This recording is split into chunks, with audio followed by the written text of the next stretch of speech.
Did you work out today? No? I get it. But you should. Exercise is good for you. And that's actually kind of what I want to talk to you guys about today. So before I get into all that, what's going on? Joseph Morrison, aka Kojo Locks, coming to you guys with another video. This is a lock channel where we discuss lock content. So if you're interested in that, please feel free to hit that subscribe button. Like and share this video, really helps out with the channel, so please do. But for today's video, as you saw the thumbnail, we're gonna be talking about working out specifically with starter locks, but this also pertains to people that just, you have locks and maybe you want some tips to help sustain your locks, or just some tips that are gonna help you, to not possibly damage your locks during a workout, or just discussing how the workout is gonna affect your locks and things that can help to mitigate the issues that could potentially come with working out with starter locks or with locks in general. So that's going to include a few things, right? We're going to look into what kind of things you can use when you're working out with starter locks specifically, or especially I should say. Following that, we're going to look at just things that you need to consider when you're working out with starter locks, right? So this goes from the type of working out you're doing to a variety of other things that we'll touch on. And the last thing to consider is, what do you do after your workout, right? So those are things that we'll touch on. So that's what we're gonna get into today. I'm actually gonna go do a workout right now with my wife. We're gonna go outside, we're gonna do an outdoor workout, and we have the whole set. Yeah, full disclosure, I guess. We live in Toronto, Ontario, Canada. So we're still in lockdown.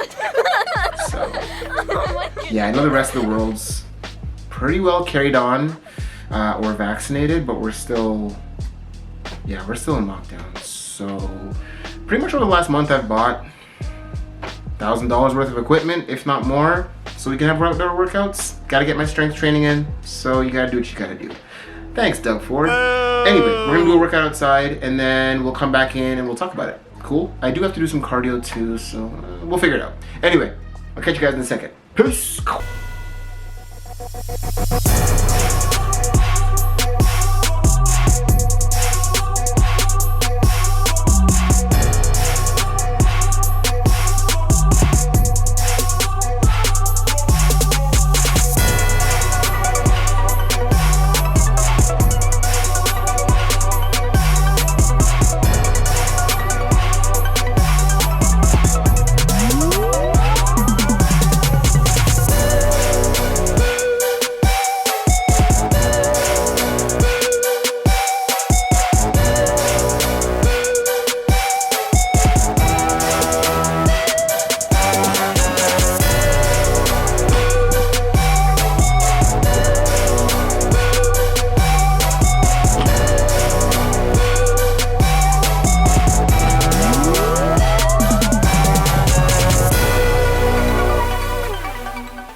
Strength training done.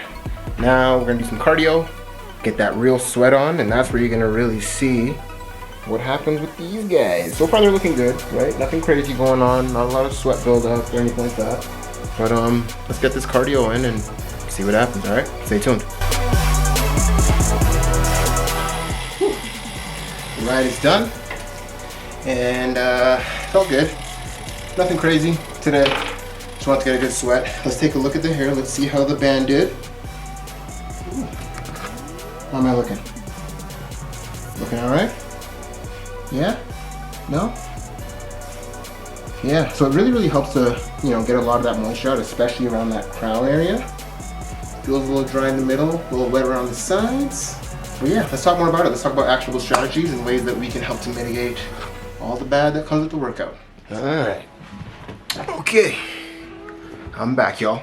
So the hard work is done. Had a pretty good workout, a lot of fun outside, got my cardio in, and now it's time to talk about what we're gonna talk about. So as you can see, my hair is kind of crazy. I actually didn't wash it at all, but usually when I do a workout, if I do sweat quite a bit, it's almost like I wash my hair, the way that it kind of reacts, because obviously the moisture builds up in the hair and whatnot. So in order to mitigate that moisture is kind of what I want to get into with the first topic, and looking at what things would I use to help to mitigate or to help to minimize moisture buildup or sweat when you're working out.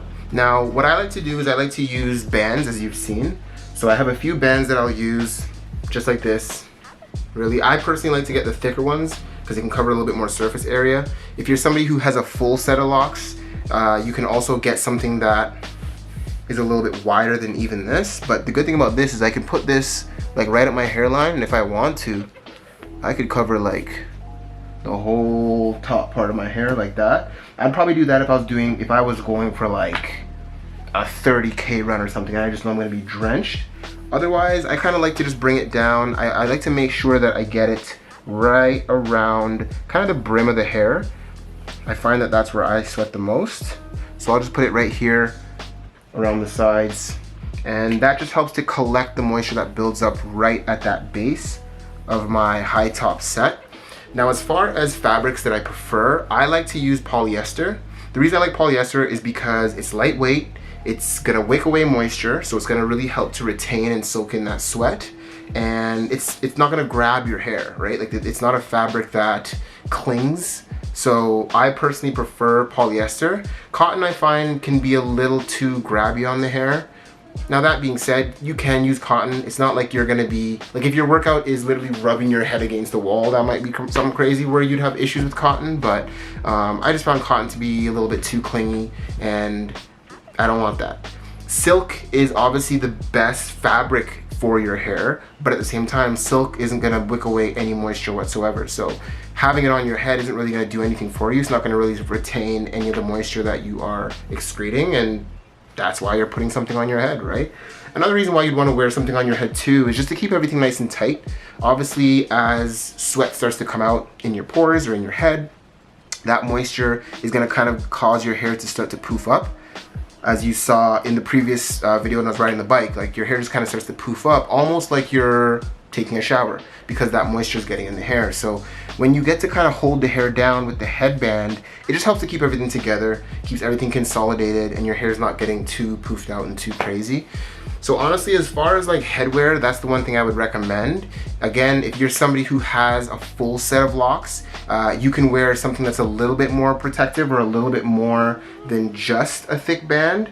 I'm not there yet. I don't feel like I need anything like that yet. But for all of you lockers who want to kind of cover your entire head, you can wear something like this for your locks, just to kind of cover the entirety of your hair. And again, I would probably go with polyester. That's my personal preference. But honestly, you're free to use whatever you'd like. I would just say, I would personally stay away from cotton because I do think it is a little too clingy, especially if you are doing a full, like you're covering your full head of hair, and you have starter locks. Yeah, I wouldn't use the cotton too much. If you're fully locked and you're a mature locker, then obviously you have more flexibility in what you can use. But for my starter lockers, go with that polyester. Trust me, you'll thank yourself. So the next topic we'll touch on is just things that you want to consider when you are actually working out. Now, number one, you want to consider the kind of working out you're going to be doing.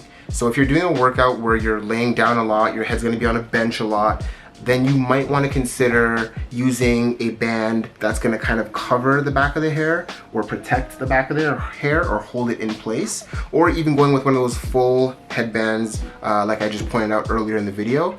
Just again, to consolidate the hair, if you are going to be laying on something that is going to give you a lot of friction, or you're going to be moving around a lot, let's say you're an athlete and you're wrestling, for example, if you're a mixed martial artist or whatnot, or doing jujitsu, for example, you know, you're rolling around a lot, your hair is going all over the place, it's building up and getting a lot of friction from the mat, from your opponent. So in that case, you might want to think about going with a full head covering, just to obviously protect from the friction that you're going to be producing during your workout.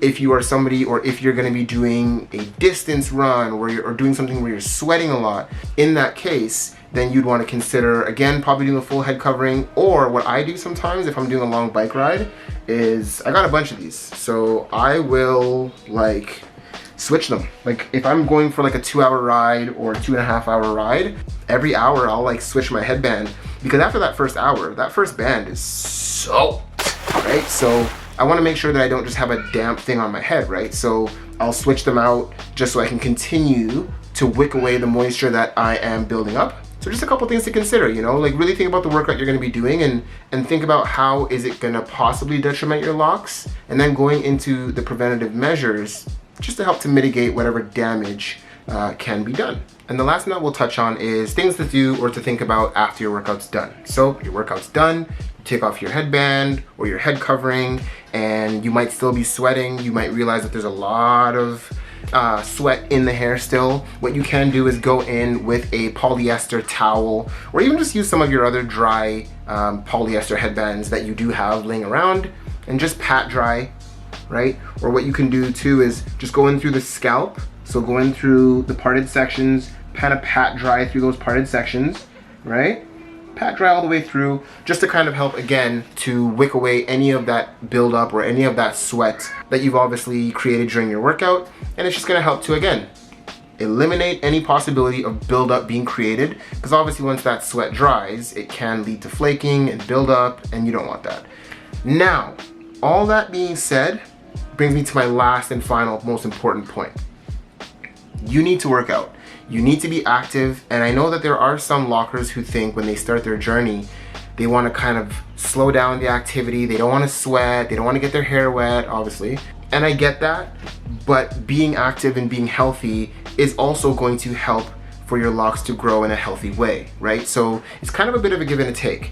And I guess the best thing that I would say to you is work out, and don't worry so much about the fact that you're sweating, or don't worry so much about, am I gonna ruin the process because I'm sweating so much and there might be so much buildup and I don't wanna wash my hair, and you know, don't get so worried up, don't get so worked up about it. Because think about this, I want you to consider this. We all know and probably have seen elite level athletes, professional athletes who have locks, right? Right? Right? Like, these are people that have locks. So obviously they maintain their training. Obviously they maintain the intensity of exercise that they were doing for their sport. And obviously we watch them play, whether it be basketball or football or whatever sport they play on any given night. So we know that there's people out there who are sweating with locks. And the point that I'm making is your sweat isn't gonna completely eliminate or destroy your process. It's not something that you need to think about as a destroyer of your locking process, but if there are things you can do just to help to minimize the possibility of buildup and the excess sweat that can lead to buildup in the hair, or just lead to things that slow down that locking process, then we want to do that. So I don't want you to think about your workouts as this like detrimental thing to your locking process. It's not. You gotta work out, you gotta stay active, it's very important. And you know what, fitness is something I actually want to start talking to you guys about going forward, but for now, we'll keep it on these locks. So yeah, that's pretty much it. I mean, you know, given those tips that I just gave, I would say those are probably the only things that you really should think about, right? Don't make it too complicated. Don't worry so much about it. Work out, do your thing. If you sweat like crazy, you'll be fine, trust me. Your hair will make it until you get your next retwist or your next retightening, or if you're someone who is washing your hair during your starter locking process, once you wash your hair, it's all good, all right? So don't worry about it, all right? Okay? Okay. Good. Glad I could help you guys today. If it was helpful, please let me know. Leave it in the comments down below. If you did like this video, for sure subscribe, for sure share it. Like the video, hit that thumbs up button. It helps with the channel. And yeah, keep it locked, stay active. And yeah, I'll probably get my workouts in that home gym since we're still in lockdown here in Toronto. It's crazy, right? Anyway, stay locked. Peace and love, y'all. Kojo Locks signing out.